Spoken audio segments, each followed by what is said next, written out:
Kisah para sahabat Nabi. Abu Ubaidah bin Jarrah.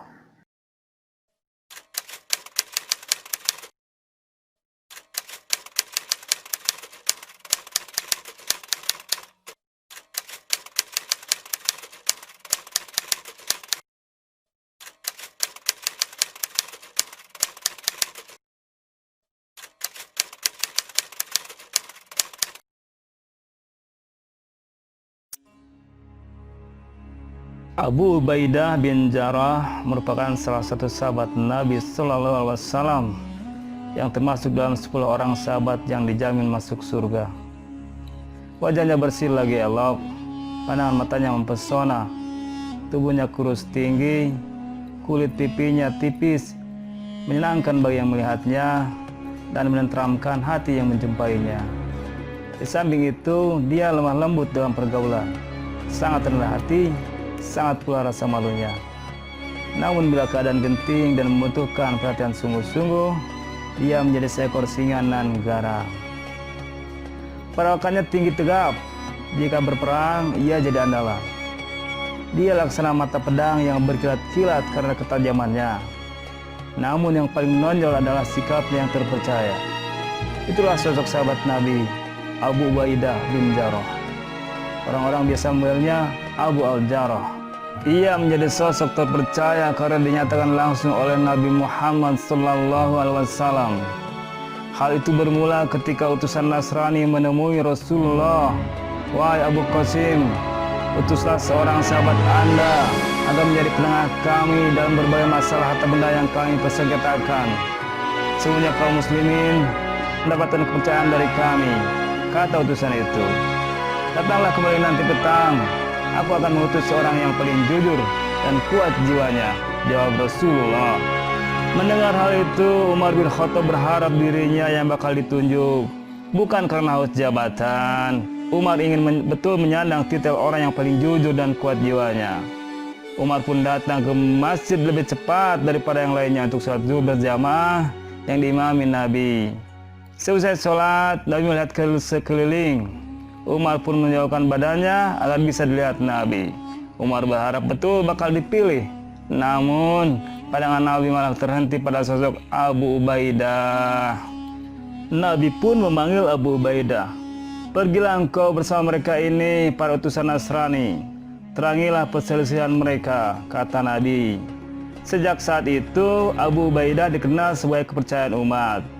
Hal itu dipertegas Rasulullah dengan sabdanya, "Setiap umat memiliki orang kepercayaan, dan kepercayaan umat ini adalah Abu Ubaidah bin Jarrah." Nama lengkap Abu Ubaidah adalah Amir bin Abdullah bin Jarrah al-Fihri al-Quraisy. Ia adalah bagian dari kelompok pertama yang masuk Islam atau As-Sabiqun al-Awwalun. Ia bersahadat sehari setelah Abu Bakar. Sikap terpercaya Abu Ubaidah itu tampak dalam sejumlah misi militer yang dijalankan. Pada Perang Badar tahun 623 Masehi, sebagai seorang prajurit, ia terpaksa menghadapi keluarga dan kerabatnya sendiri yang masih kafir. Kala itu, Abu Ubaidah terkenal berani, sehingga para penunggang kuda musuh selalu menghindarinya. Hanya satu orang yang berani menghadapinya, bahkan orang ini mengejarnya, tapi giliran Abu Ubaidah yang menghindarinya. Lantaran Abu Ubaidah terus menghindar, orang itu akhirnya malah jadi sosok terdepan dalam perang itu. Abu Ubaidah pun akhirnya terpaksa menghadapinya dan menebas kepalanya hingga putus. Orang yang tewas mengenaskan itu adalah Abdullah bin Jarrah, ayahnya sendiri. Dalam perang Uhud, kaum muslimin untuk pertama kalinya mengalami kekalahan dari musyrikin. Abu Ubaidah adalah salah satu dari 10 orang yang membentengi Rasulullah dari anak-anak panah musuh. Dalam perang ini, Rasul terkena anak panah di gigi depannya. Dahi beliau terluka dan pipi beliau tertancap ujung besi dari topi bajanya. Abu Bakar As-Siddiq hendak mencabutnya, tetapi Abu Ubaidah memohon agar ia saja yang melakukannya. Khawatir menyakitkan Rasulullah, bila besi itu dicabut dengan tangan, Abu Ubaidah menggunakan giginya. Ditariknya besi itu dengan hati-hati sekali. Bersamaan dengan tercabutnya benda tersebut dari pipi Rasulullah, di depan Abu Ubaidah tanggal 1. Selanjutnya, dia menggigit besi yang kedua, dan giginya pun tanggal satu lagi. Abu Bakar berkomentar, Abu Ubaidah menjadi manusia yang lebih baik dengan tangannya dua gigi depannya, atas bawah. Abu Ubaidah mengikuti semua peperangan Rasulullah sejak mula pertama bersahabat dengan Nabi SAW hingga wafatnya beliau. Dalam peristiwa Saqifah Bani Sa'idah, kaum muslimin berbayat kepada Abu Bakar As-Siddiq. Sebelumnya, Umar bin Khattab berkata kepada Abu Ubaidah, ulurkan tangan kanan Anda, aku akan membaiat Anda. Sebab aku pernah mendengar Rasulullah bersabda, sesungguhnya bagi setiap umat ada orang kepercayaannya, dan Anda adalah orang kepercayaan dari umat ini. Jawab Abu Ubaidah, sekali-kali aku tidak akan mendahului seseorang yang telah diperintah Rasulullah untuk menjadi imam dalam sholat. Abu Bakar adalah imam kita dalam sholat hingga Rasulullah wafat. Akhirnya Abu Bakar As-Siddiq lah yang dibayat menjadi khalifah pertama, dan Abu Ubaidah adalah sebaik-baik penasihat dalam kebenaran dan teman dalam kebajikan bagi khalifah.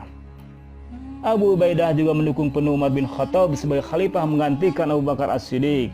Dia taat dan tunduk pada setiap perintah Khalifah Umar. Abu Ubaidah menjadi panglima tentara di negeri Syam. Di sana pula ia meninggal karena terinfeksi wabah sampar alias pes yang tengah merajalela. Umar bin Khattab meneteskan air matanya ketika mendapat kabar duka itu. Semoga rahmat Allah terlimpah bagimu wahai saudaraku, ujar Umar sebagai tanda perpisahan. Wabah sampar ini terjadi 2 tahun setelah tentara muslimin dikirim oleh Khalifah Umar bin Khattab berhasil merebut kembali Baitul Maqdis atau Yerusalem dari pasukan Romawi. Selain merebut Baitul Maqdis, pasukan muslimin yang dipimpin oleh Abu Ubaidah bin Jarrah juga merebut seluruh kawasan Syam dari penjajahan bangsa Romawi. Pasukan Abu Ubaidah bin Jarrah ini juga memenangkan sebuah pertempuran legendaris yaitu Perang Yarmuk. Di dalam Perang Yarmuk antara umat Islam melawan pasukan Romawi Bizantium, Abu Ubaidah mendapatkan kesempatan untuk berduel dengan komandan pasukan Bizantium. Ketika Khalid bin Walid hampir menggaungkan sinyal peperangan, tiba-tiba keluar dari pasukan Bizantium seorang komandan pasukan sayap kanannya, Gregorius, untuk menantang duel. Abu Ubaidah berazam untuk menghadapi sendiri sang penantang. Walaupun ia diperingatkan Khalid bahwa Gregorius seorang jagoan perang, Abu Ubaidah sama sekali tidak menyurutkan langkahnya untuk ikut andil dalam berburu syahid. Ia pun maju, kemudian mulai saling beradu pedang di atas kuda dengan lawannya. Beberapa menit kemudian, keduanya saling mengayunkan pedang untuk menebas musuh. Gregorius mencoba melakukan gerakan tipuan saat mengayunkan pedangnya ke arah Abu Ubaidah. Namun ia tidak mengetahui siapa lawannya.